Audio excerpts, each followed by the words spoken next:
Heute, vor genau 250 Jahren, am 4. Juli 1776, haben 56 Männer in Philadelphia in den USA ein Dokument unterschrieben, auf das die Todesstrafe stand. Hochverrat gegen die britische Krone. Sie haben trotzdem unterschrieben. War es Verzweiflung? War es halsbrecherisch? War es naiv? War es ein Himmelfahrtskommando? Nun, wahrscheinlich von allem etwas. Aber es ist ganz klar, es war einer der folgenreichsten Tage in der Geschichte der Menschheit. Ein Tag, der bis heute nachwirkt und der bis heute ganz enorme Konsequenzen hat. Welche Konsequenzen das sind und warum die Idee von Freiheit und Unabhängigkeit heute genauso aktuell und genauso jung ist wie vor 250 Jahren, damit wollen wir uns einmal in diesem Video auseinandersetzen.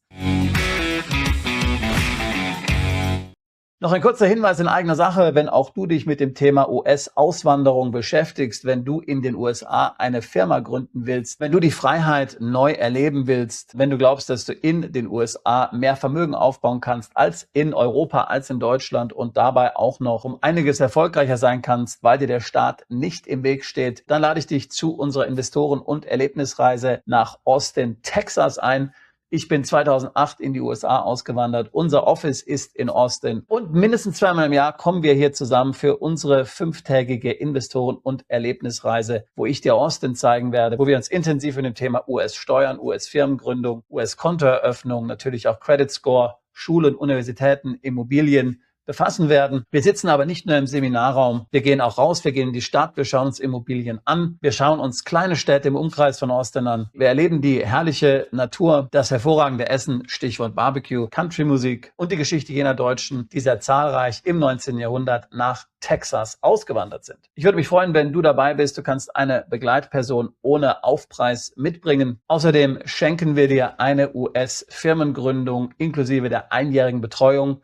Ein super Bonus im Wert von 3.500 US-Dollar. Also, wenn das etwas ist, was dich interessiert, findest du alle weiteren Details auf unserer Webseite. Link dazu in der Beschreibung dieses Videos. Ich würde mich freuen, dich demnächst dann in Austin, hier in Texas, begrüßen zu dürfen. Nun aber zurück zu unserem eigentlichen Thema. Ein Vierteljahrtausend nach diesem denkwürdigen Tag in Philadelphia am 4. Juli 1776 melde ich mich bei dir aus Texas, genau aus jenem Land, nämlich den Vereinigten Staaten, das an diesem Tag entstanden ist. Und ich sage dir heute etwas, das viele in Deutschland nicht gerne hören werden. Die Idee von 1776, dass der Staat dem Bürger dient, und nicht umgekehrt, ist in Europa praktisch tot. In Texas lebt sie aber noch. Und als hätte Berlin es für dieses Video bestellt, vor 3 Tagen am 1. Juli hat der Koalitionsausschuss die Steuerreform vorgestellt und beschlossen, dass die Reichensteuer künftig noch früher zugreift und obendrein eine ganz neue Steuerstufe kommt. Also zusätzlich zur Reichensteuer gibt es dann wohl auch eine Superreichensteuer. Ansonsten ist ja nicht sehr viel drin in dieser Steuerreform. Man möchte es gar nicht Steuerreform nennen. Aber dass die Leistungsträger weiter abgezockt werden, das ist etwas, mit dem man sicherlich hätte rechnen müssen. Vor diesem Hintergrund werde ich dir in diesem Video zeigen, warum Texas für mich wirklich einer der letzten freien Orte des Westens ist, was das konkret für dein Geld, dein Unternehmen, deine Familie bedeutet, warum die Europäer Amerika seit 250 Jahren totreden und dabei immer falsch lagen und wie du dir das alles selbst ansehen kannst. Lass uns noch mal kurz in die Geschichte schauen. Die Unabhängigkeitserklärung, die dort in Philadelphia heute vor 250 Jahren unterzeichnet wurde, sie ist kein Verwaltungsakt. Sie ist eine Kampfansage an einen übergriffigen Staat. Da steht drin, dass Menschen unveräußerliche Rechte haben. Leben, Freiheit, das Streben nach Glück. Und Regierungen beziehen ihre eigene Macht ausschließlich aus der Zustimmung der Regierten. Der Bürger ist der Souverän. Politiker haben keine Macht, nicht aus Brüssel, nicht aus Berlin, nicht aus einem Ministerium, das erklärt, was du sagen, fahren, heizen oder besitzen darfst. Die Macht unserer Politiker basiert auf deiner Zustimmung, auf deiner Wahl. So sollte es jedenfalls eigentlich sein.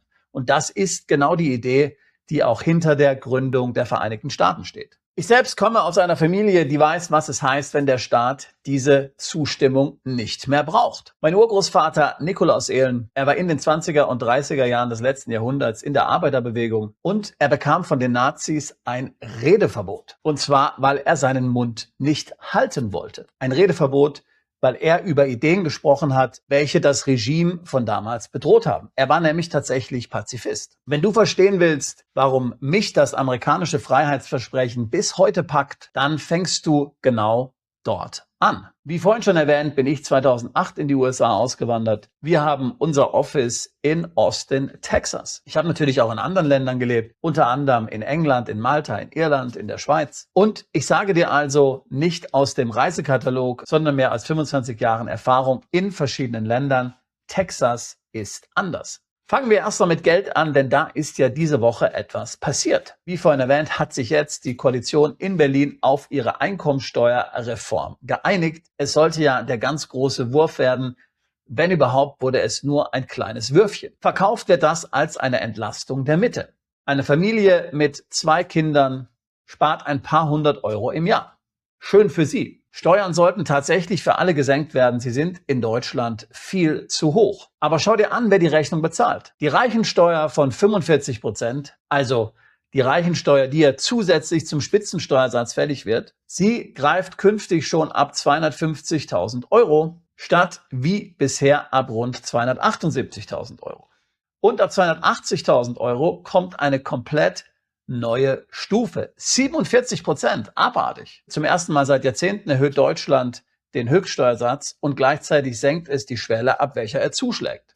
Früher und höher. Merkt dir dieses Muster, denn es geht immer nur in eine Richtung. Nun wirst du vielleicht sagen, naja, wer so viel Geld verdient, der soll auch ruhig abdrücken. Ich verdiene nicht so viel Geld. Hauptsache, es trifft nicht mich. Die Reichen da oben, die sollen ruhig zahlen, solange es mich nicht betrifft. Nun, in Amerika gibt es eine andere Haltung. Dort lässt man den Menschen mehr Geld von ihrem Einkommen. Da glaubt man daran, dass man Leistungsträger fördern muss, insbesondere dadurch, dass man ihnen nicht die Hälfte von ihrem Geld wegnimmt. Die Steuern in den USA und gerade die Steuersätze in Texas, du kannst sie so ungefähr mit der Schweiz vergleichen. Die meisten zahlen auch bei hohen Einkommen nicht viel mehr als 20 oder 24% Steuern. Zwar gibt es auch einen Spitzensteuersatz, der bei 37% liegt, aber er wird erst ab $640.000 Einkommen fällig. Und bei Verheirateten sogar erst ab rund $770.000. Der Dollar ist etwas niedriger als der Euro momentan, aber sagen wir mal, ungefähr ist es das Gleiche. Das ist mehr als das Doppelte der deutschen Schwelle. Bei 10 Prozentpunkten weniger Steuer.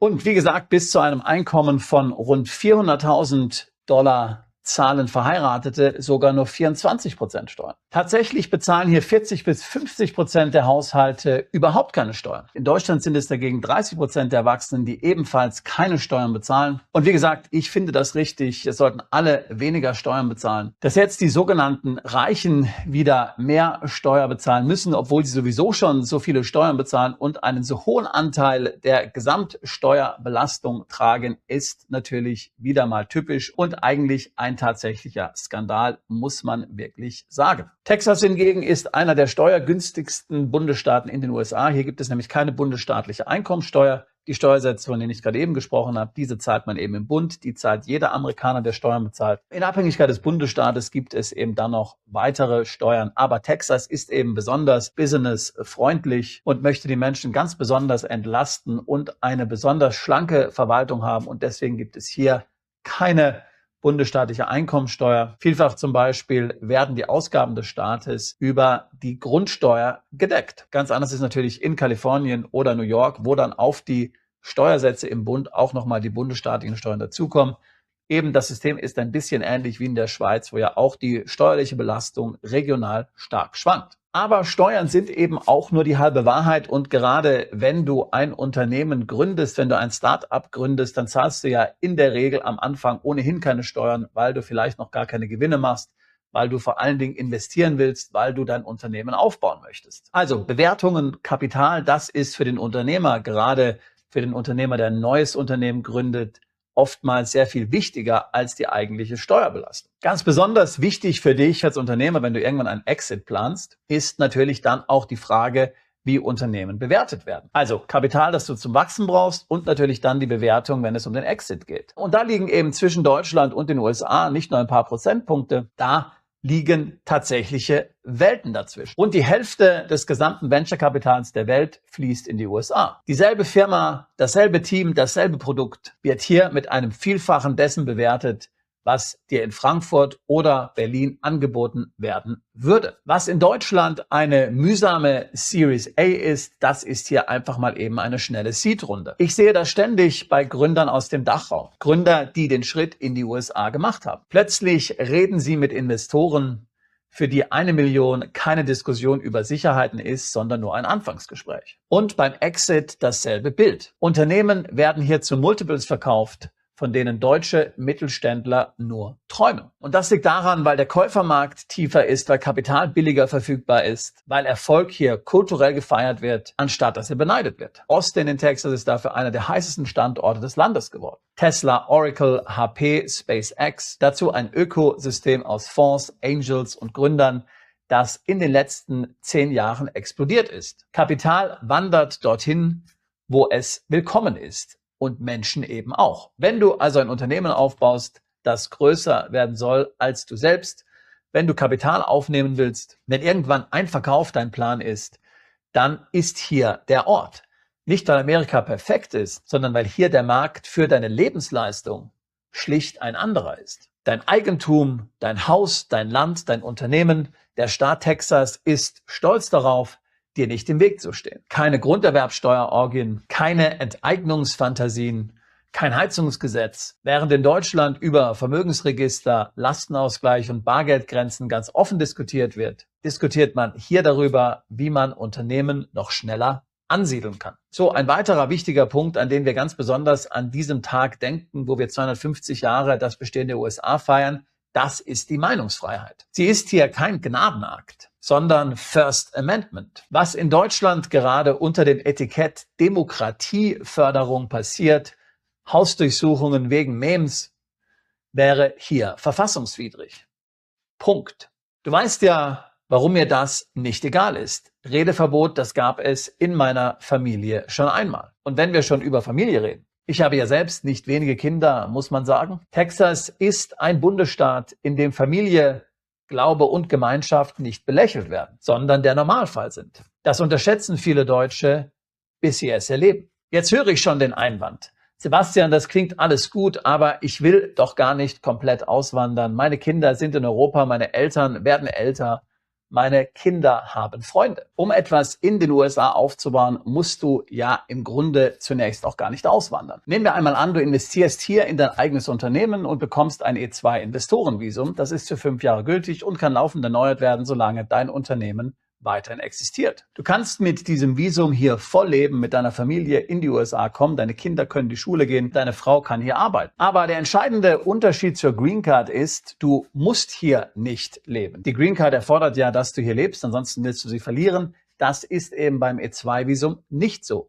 Du kannst hier leben, du musst es aber nicht. Du wirst auch hier nicht automatisch steuerpflichtig, anders als bei der Green Card, solange du dich hier nicht aufhältst. Das E2-Visum, das ist fast so wie ein Plan B. Du kannst es beantragen und dann einfach mal in der Hosentasche haben, beziehungsweise in der Schublade. Und wenn du einmal diese Karte ziehen willst, kannst du jederzeit in den USA leben. Du kannst auch sagen, du bist hier ein paar Monate im Jahr, arbeitest in deinem eigenen Unternehmen, musst natürlich dann auf die Steuerpflicht sehr achten, wie das Ganze steuerlich geregelt wird. Aber es gibt keinen Mindestaufenthalt. Solange dein Unternehmen läuft, ist das Visum unbegrenzt verlängerbar. Das heißt im Grunde genommen, die Frage ist gar nicht unbedingt, ob du jetzt auswandern willst oder nicht, sondern eher, ob du dir die Option Amerika in dein Leben einbauen möchtest. Als zweites Standbein, als Plan B für die Familie, als Zugang zum größten Markt der Welt. Wie viel du dann davon nutzt, entscheidest du und nicht ein Beamter. Natürlich müssen wir auch ganz ehrlich sein, ich will dir hier ja kein Paradies verkaufen, sondern ich will das echte Leben zeigen, dass du in Amerika erleben kannst. Und wenn du mich kennst, dann weißt du ja, ich sage dir auch, was nicht passt. Und da muss man schon ganz deutlich sein, der Sommer gerade in Texas hier, er ist brutal. Juli, August, 40 Grad jeden Tag. Und das wochenlang. Das Gesundheitssystem ist exzellent, kann aber teuer sein, je nachdem, was du für eine Versicherung hast. Es funktioniert komplett anders als das deutsche Gesundheitssystem. Das ist also auf jeden Fall gewöhnungsbedürftig. Wer unversichert ist, denn Krankenversicherung ist hier keine Pflicht und dann wirklich krank wird, der hat ein echtes Problem. Aber wenn du Deutscher bist, kannst du ja jederzeit nach Deutschland zurückkehren und dich dann dort behandeln lassen. Die Distanzen sind riesig in Texas. Ohne Auto geht hier gar nichts. Und natürlich auch die Einwanderung in den USA, sie ist kein Spaziergang. Ein deutscher Pass alleine reicht natürlich nicht, so wie in der EU. Du brauchst eine Strategie. E2 hatten wir schon angesprochen. Andere Visa sind zum Beispiel EB5 oder auch L1. Es gibt viele Möglichkeiten, aber sie alle wollen sauber geplant sein, sonst wird es teuer und frustrierend. Genau deshalb sage ich immer, erst ansehen, dann entscheiden. Niemand soll auf Basis von YouTube-Videos auswandern. Auch nicht auf Basis von meinen übrigens. Deswegen hatte ich ja vorhin die Reise angesprochen. Eine tolle Gelegenheit, zusammen mit Gleichgesinnten diese tolle Stadt, diesen tollen Bundesstaat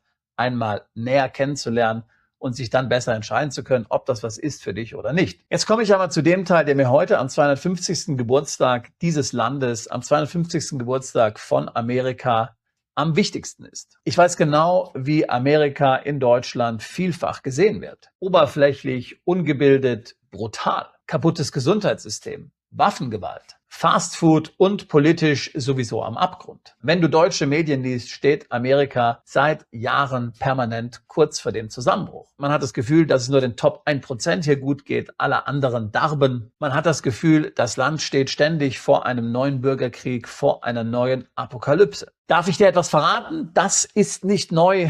Diese Sprüche sind 250 Jahre alt. Schon im 18. Jahrhundert, praktisch bevor die Tinte auf der Unabhängigkeitserklärung trocken war, erklärten europäische Eliten, europäische Gelehrten allen Ernstes, in Amerika würden Mensch und Tier degenerieren. Das Klima, hieß es, mache alles kleiner, schwächer, dümmer. Die feinen Salons Europas waren sich einig, aus diesem Bauernprojekt wird nichts. Dann kam das 19. Jahrhundert und Amerika überholte Europa wirtschaftlich. Dann kam die Weltwirtschaftskrise und die Klugen erklärten den amerikanischen Kapitalismus für erledigt. Dann kam Sputnik und die Sowjetunion hatte angeblich gewonnen. Dann kamen die 70er Jahre, Vietnam, Ölkrise und Amerika war schon wieder am Ende. In den 80ern hieß es, Japan würde alles aufkaufen und die neue Weltmacht werden. 2008 war der Dollar tatsächlich fast am Ende und der Westen sowieso. Und heute ist es China, das Amerika angeblich morgen ablöst.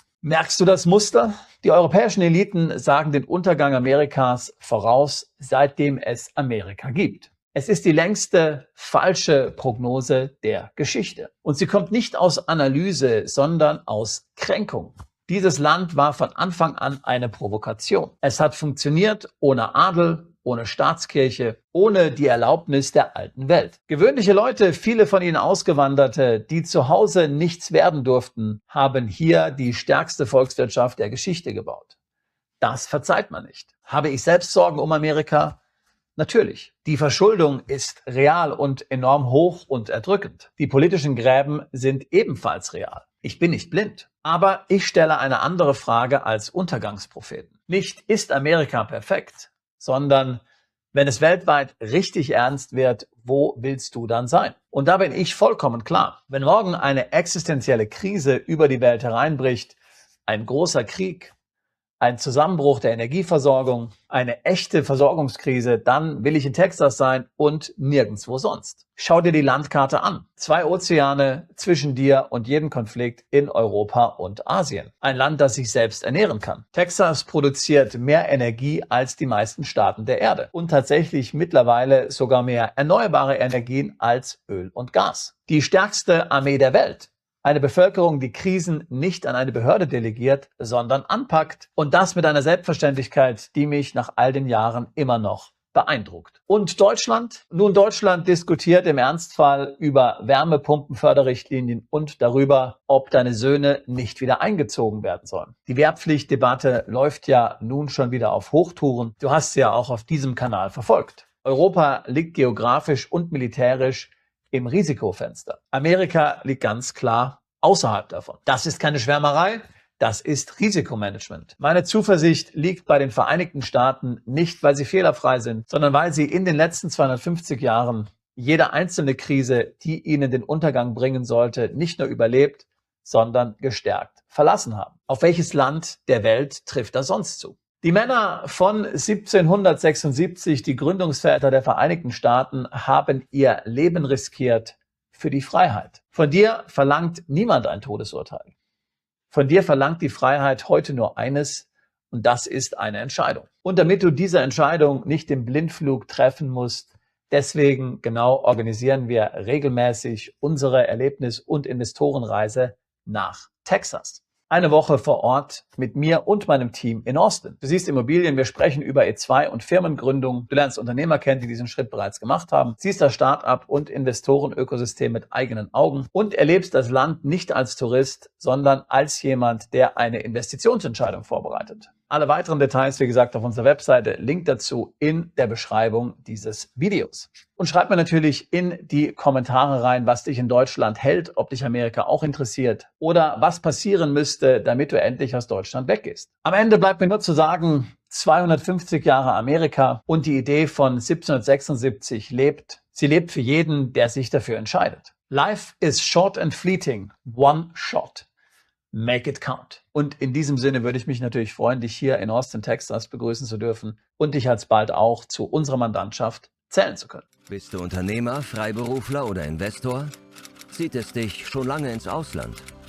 Mach heute den ersten konkreten Schritt in eine Zukunft mit mehr Geld und mehr Freiheit. Buche ein Beratungsgespräch mit Sebastian und seinen Kollegen. Unsere Kanzlei unterstützt Mandanten wie dich dabei, deine Steuerlast legal zu reduzieren, Vermögen aufzubauen und zu schützen und deine persönliche Freiheit zu maximieren. Profitiere jetzt von unserem Fachwissen und unserem Netzwerk. Gehe zu mandatierung.com und werde Mandant unserer Kanzlei.